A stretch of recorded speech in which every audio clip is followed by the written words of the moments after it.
You cannot have 70,000 to 80,000 people from Somalia living in Minnesota and not have a clan dynamic. Jacob Fry doesn't understand that this is another form of dancing with the devil where he's going to be fried. The Muslim Brotherhood in Minnesota and elsewhere in America is decentralized and it's all delegated to the Somalis. And so Ilhan Omar has to navigate that. And then she also has to navigate the Democratic Party and she has to navigate the opposition. The question is, how long is she going to survive? Are you hopeful at the moment? Are you bullish on the West at the moment? Or do you think we have just now 10 years of just crazy fighting to get through this?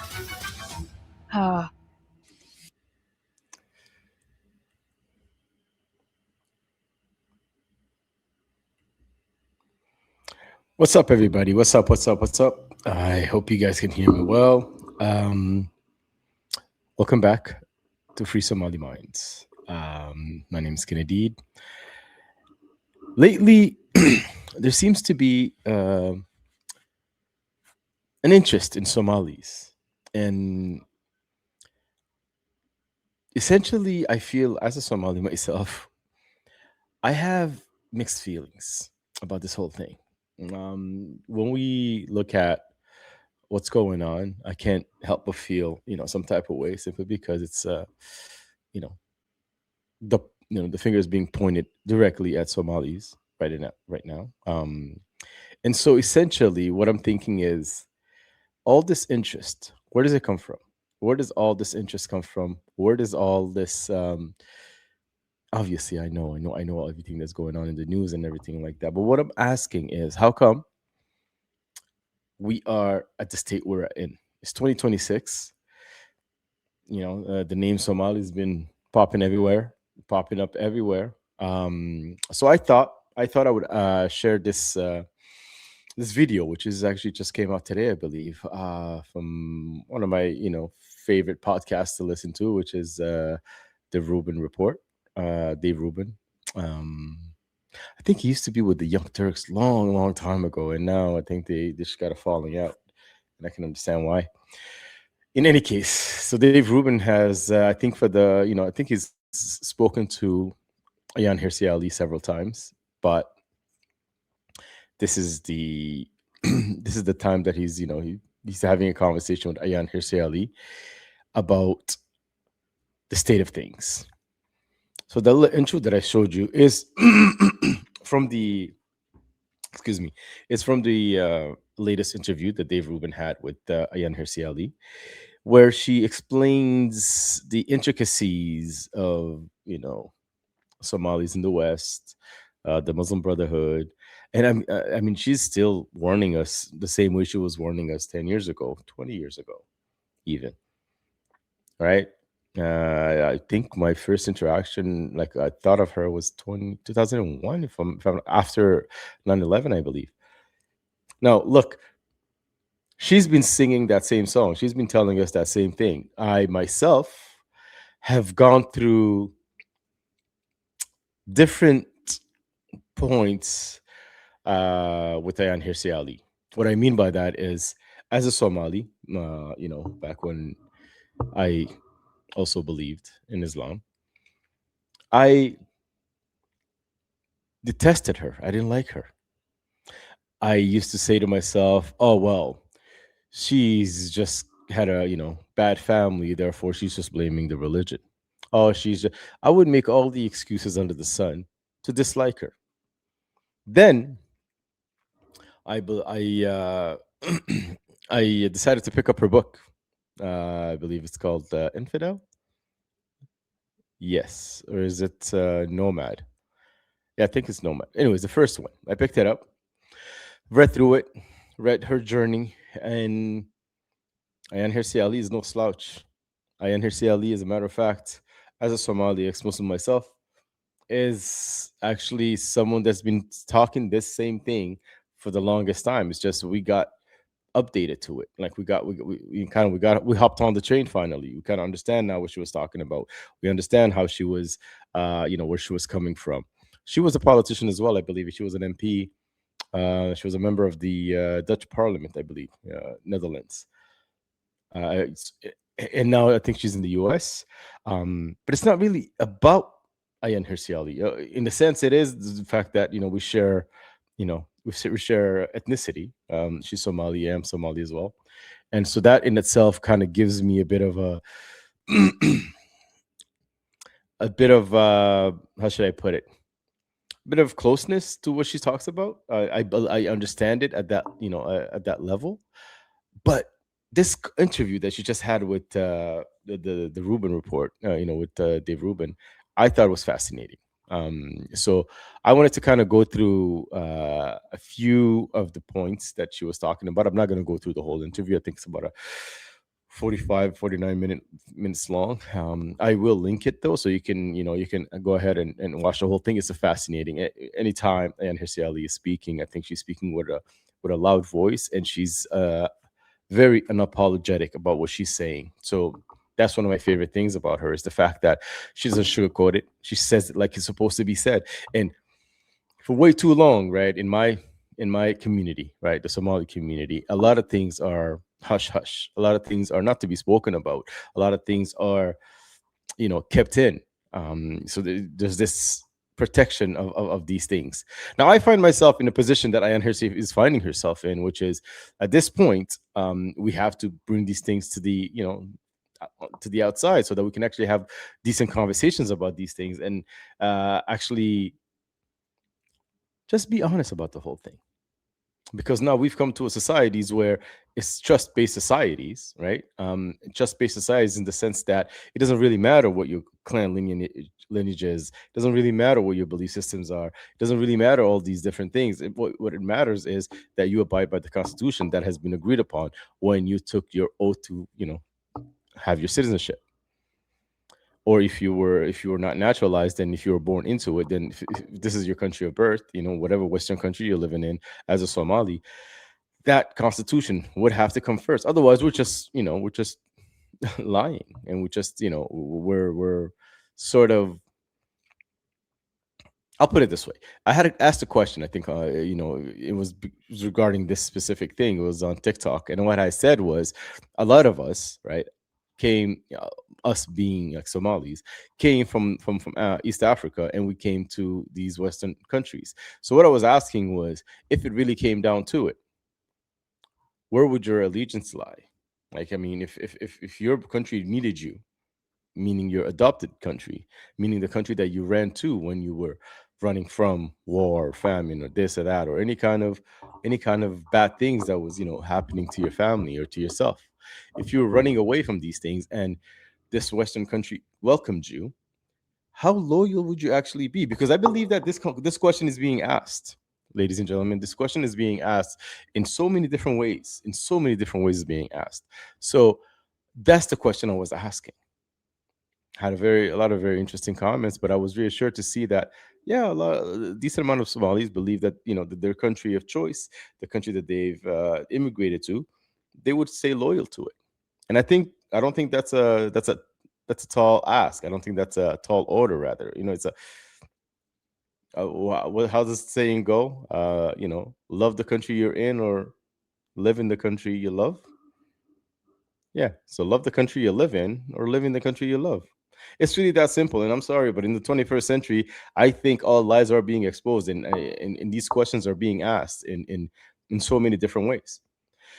So this interview essentially is, I wanted to kind of share bits and part and kind of tell you what I think, um, because I thought it was a very very timely interview. It's a timely interview, and I think we would be able to kind of see where will be the best layout. Yeah, I think this is it, where we can go. So let us start off. The Iranian Islamist regime has articulated it in the most clear way. Israel is seen as it's the little Satan. Their goal is, if they destroy Israel, that will give them a chance to go up. Before we started recording here, and you said something like, we're old friends in this at this point, which seems kind of crazy. I mean, I think I interviewed you for the first time probably fall of 2015. So we're rolling into our 11th year together. You have been fighting for Western freedom since well beyond that. But I thought maybe for some of my audience that is not totally familiar with you, and they should be, and we'll link to all your books below and everything else. There's so much talk about Somalia these days, and I think people are so confused about the history of Somalia, the American Somali population. We talk about Ilhan Omar all the time. Can you just clean up some of that, perhaps, and maybe connect it to a little bit of your personal journey, and then we can dive into some of the issues of the day? And don't forget Somaliland, and they want And independence, and I think it's a good thing, and so on. yeah, Yes. Well,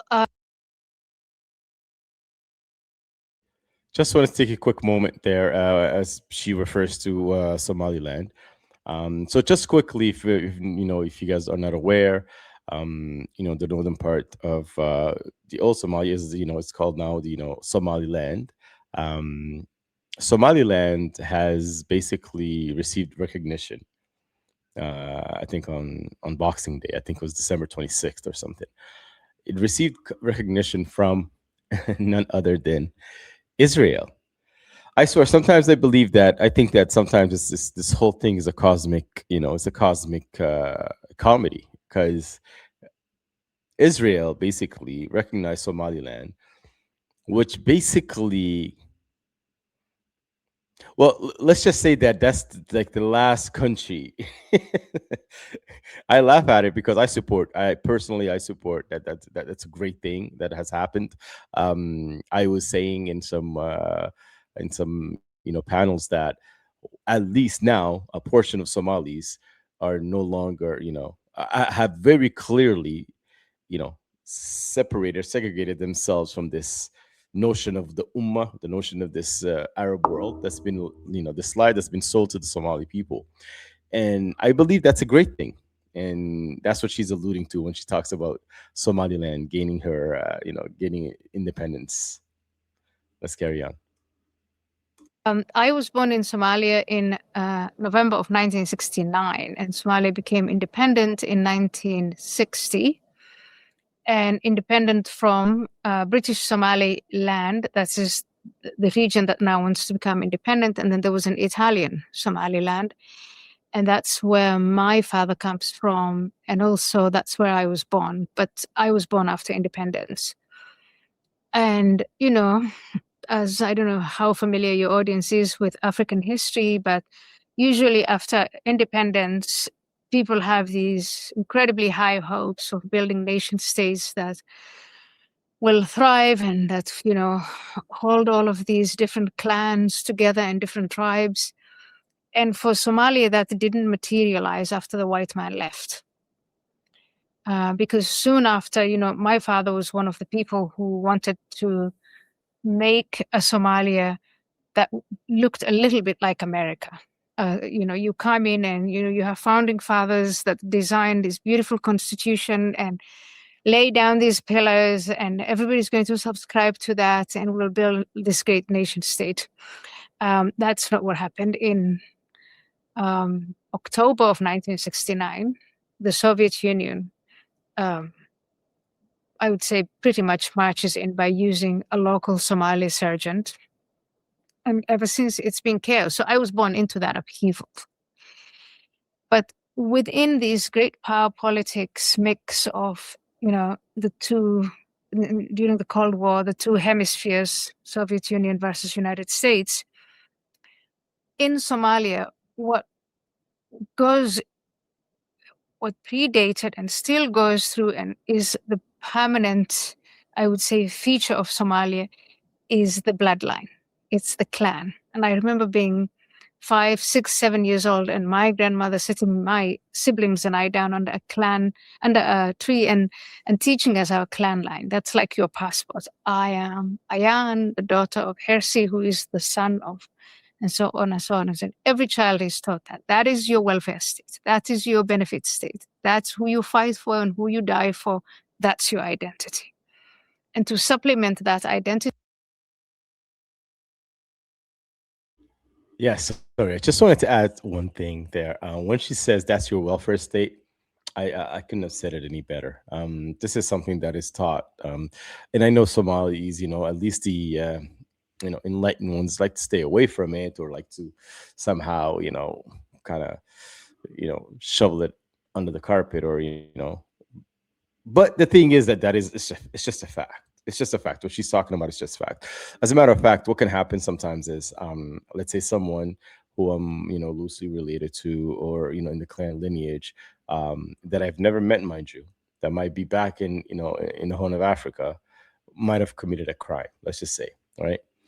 And let's just say he needs now funds for, lawyers, or things like that. Well, the welfare state that she's talking about is that his clan, that person's, clan, is gonna go to work and they're gonna collect from the clan, where everybody's supposed to pitch in and give $100, $2, $100, $200, whatever you can afford, and all of that is basically gonna help that person out, to give them a lawyer or anything like that, or even if it's just a hardship. A father died and he's got like so many kids that are now fatherless, so they want to have something to eat, something, those kinds of things, right? In a way, it is a welfare state, because they look out for its own, but sometimes that snake, it's his own. So I mean, you have to also be careful. But what she's talking about when she calls it a welfare state, the Somali clan system, it is in fact the Somali version of a welfare state. So I think that's well put. Let's carry on. And she actually talks about, she explains how Somalis are at the root level, and it's great actually. The way she does it is really great, and it's very comprehensible too. So I'm not going to add too much to it. So I'll let Ayan speak. Was Islam. And what happened in Somalia, as in many other different parts in the world, was from about the 1980s, petro-Islamism came into our shores. And there was an attempt to reverse things so that where Islam supplements the clan bloodline, it became now that the clan supplements the bloodline. In that sense, I don't know who's prevailing at the moment, but there is this, everything that the clan holds dear, Islam enforces anyway. So when I was a little girl, I didn't have to wear the hijab, but little 5-year-olds today in Somalia wear the hijab. Maybe that's the difference. It's an Islamization in a society that was already clan, bloodline oriented and Muslim. Right. And then, sorry, go ahead. I wanted to say fast forward because my father was modernized. He went to Columbia University. He didn't just accept this coup of Mohammed Siad Barre in 1969. He went into exile and mobilized other men and decided to fight him. And this was occurring in Ethiopia, which then forced my mother and my siblings and my mother's mother to leave the country. So I've been exposed to, besides Somalia, I was in Saudi Arabia with my siblings. We lived in Ethiopia and we lived in Kenya. And during that time that we were living in the diaspora, we were looked after by the clans. That's just, I just want to illustrate that is how the clan system, how the bloodline works. When people ask me, how did you pay your rent?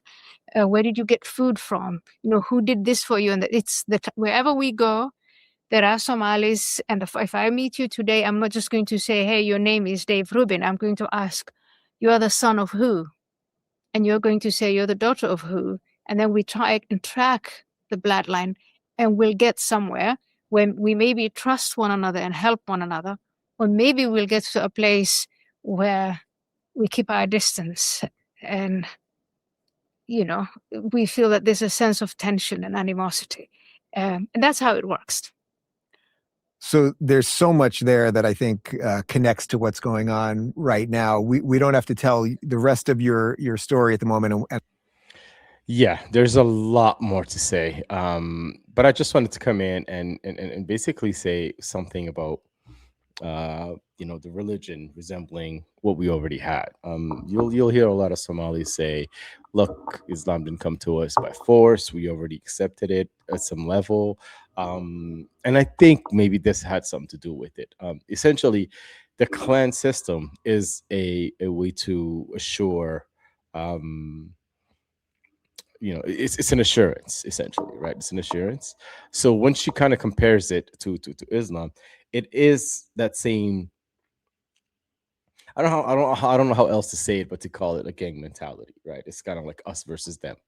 That that that that that that sentiment is echoed in the two systems, in the clan-based system as well as in the religious system. So you can see how those two kind of marry well together, right? So she is just now told us a whole lot about the Somali community and the Somali psyche that the regular Western person wouldn't be able to understand, right? Just off the bat, right? Because maybe Somalis are just like a uniform people to them, and you think that they're just all the same. But no, there's different varieties, and there's different kinds, and there's different. It's a whole nation, but it is the clan-based system. I'm not a fan of that. Just so I can be clear on the record, I'm not a big fan of that. But I will not deny the fact that it exists, right? Being mature is actually dealing with reality as it comes to you, right? You have to kind of deal with it the way it is. I can dislike a thing and still understand that it exists and acknowledge it. So what she just kind of gave us was a crash course on what it is to be Somali, and that was great. So let's carry on. Again, we'll link to some of those earlier interviews, but you're, ultimately fleeing and eventually becoming a member of parliament in Holland, and then your friend Theo Van Gogh being killed with a threat to you, and then subsequently over the last, decade plus becoming an unbelievable fighter for Western values and individual. I got to find a better way to go in and out. Theo Van Gogh. So maybe a lot of you are too young to remember, or maybe you just don't know about it. Um, she, like I said, Ayaan Hirsi Ali was a member of the Dutch Parliament in Holland, Netherlands. So she had she had done this film, the short film. She wrote it with Theo Van Gogh, I believe he was a filmmaker in Holland. He's a Dutch filmmaker, and she had a fatwa. A fatwa is basically a threat to unalive her on her head, right? But her friend, who was the filmmaker, um, wasn't so lucky because he got stabbed and right on the chest. It's the most gruesome thing. He got look it up. His name is Theo Van Gogh, and he basically got stabbed right on the chest. And this how cold blooded this was is that there was a note. It's some shit like out of a movie or something. Yeah, like out of a mafia movie or something. There was a note that he got stabbed in with. So he got stabbed, and there was a note there that was threatening Ayaan Hirsi's life, basically saying, "You're next."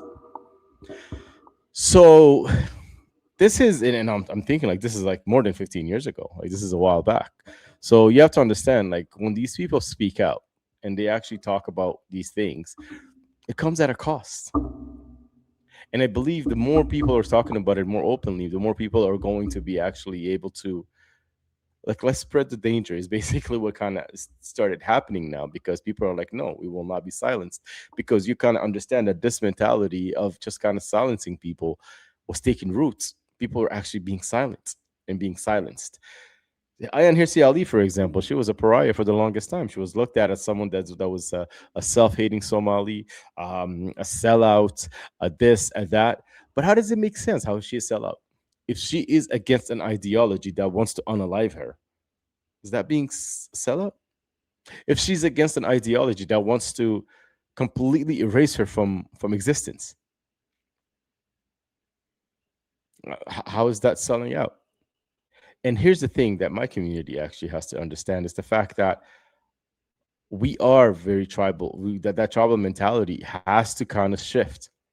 We have to become new nomads. And by that, what I mean is that we got to be able to understand that the new realities that we're living in, we cannot do this new reality with all psychology.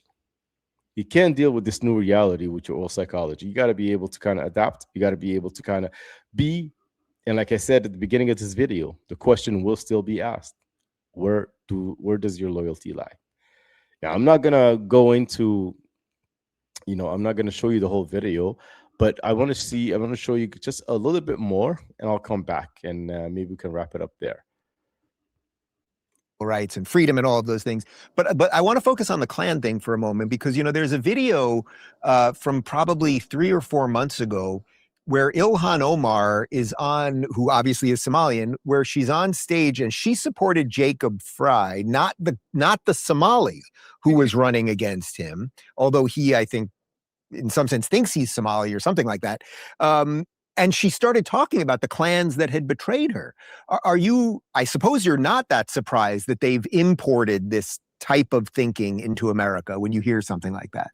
Oh, no, I'm not surprised at all. It's not that they imported, that is just how it functions. You cannot have, 70,000 to 80,000 people from Somalia living in Minnesota and not have a clan dynamic. It's all determined and ruled by the clan dynamic. So that is a very good point.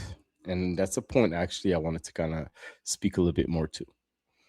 She said, because Dave Rubin said, oh, well, they imported this dynamic that they had. They didn't import nothing. This is just how it is. And I think that's one thing that the Western society has to understand. And basically the way migration works is, if there's a whole bunch of people that are all from the same background, their ways of doing things are still going to be done.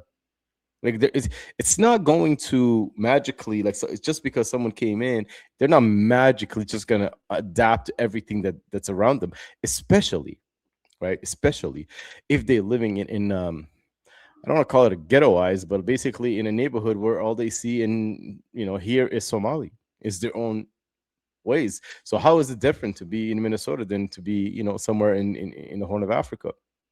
Now, here's the thing that people in the West need to understand. When someone comes here, there's two things. If this person comes here, like for example, right, when we came here like a long time ago in Canada, when we first got here, I was like 9 years old. 9-year-old African boy, just running in the streets of Montreal here, and I didn't understand this. Was so many different kinds of people that were here. My first two friends, actually, as a matter of fact, were a Haitian guy and a Lebanese guy. Those are my first two friends. Now, very early, and I think it's easier for youngsters and the younger ones. But imagine if I was, instead of being 9 years old, if I was 19 or 29. My ways are set. Like there's a certain amount of things that I've learned and that I've actually, that I know how to deal with. So if you put me in the same kind of people as me, well, those the same rules to the game are there. Like I'm gonna still act the same way. But if I'm put in a place where I have to deal with differences, someone that's not from my background, then it's gonna be it's gonna take a lot less time, or it's gonna be a lot. I'm gonna have to be a lot faster adapting, simply because these people are not Somali. They don't understand, how things work with Somalis. But if you put me in a place where it's all Somalis, well, nothing really changed then. Like we all understand the game. You understand what I'm saying? So it's a good point that she's making. She's making the point that no, they did not import this. That's just how it is. If you're going to have 70,000, 80,000 of the same kind of people in the same place, well, the same rules that they had back home is what's going to apply here too, because their surrounding and everything it's just a colder back home. So I think this is a very, very, it's a very, very important point to actually not forget, and to actually understand that when people are put in a place where they don't have to change and they don't have to adapt, they won't. It's a lot simpler to speak. I've seen several documentaries from Minnesota. A lot of people, and I understand that a lot of this is propaganda. I do get that, and I do get like there's contents for clicks and stuff like that going on. But no one that's been in America or anywhere had can claim to have been there for more than 20 years and still not speak the language. That's not helping. Then you're actually creating societies within societies. So this is what I wanted to say, and I'm going to actually start speaking a bit more about the Somali things and the Somali issues that are happening, since Somali seems to be a hot topic these days. And so I'm going to try and see if I can speak to some of these things. Obviously, there's a lot of things that I have, a differing opinion to, and a lot of things that I actually agree with that was happening. So essentially, this is where I want to go in terms of making it easy. Now, if you guys have comments and if you have questions regarding these things or anything that I've presented, please feel free to leave comments. Let's keep it respectful. Let's keep it classy. A lot more information can be exchanged when things are done with respect, rather than typecasting. As a matter of fact, I think we all got tired of the typecasting and name calling and all these things. I think it's much better to just have the conversation. I'm not going to agree with everything people say, and people are not going to agree with everything I say, and that's fine, and that's okay. But yeah, so this is one thing that I wanted to bring up. I'm gonna link the video, the whole video, in the comments below. Please go and check it out, because it's an amazing interview, as per always, right? But until next time, my name is Kennedy, and as I always say, Somali Nimo till we demo. Peace out. I'll see you next time.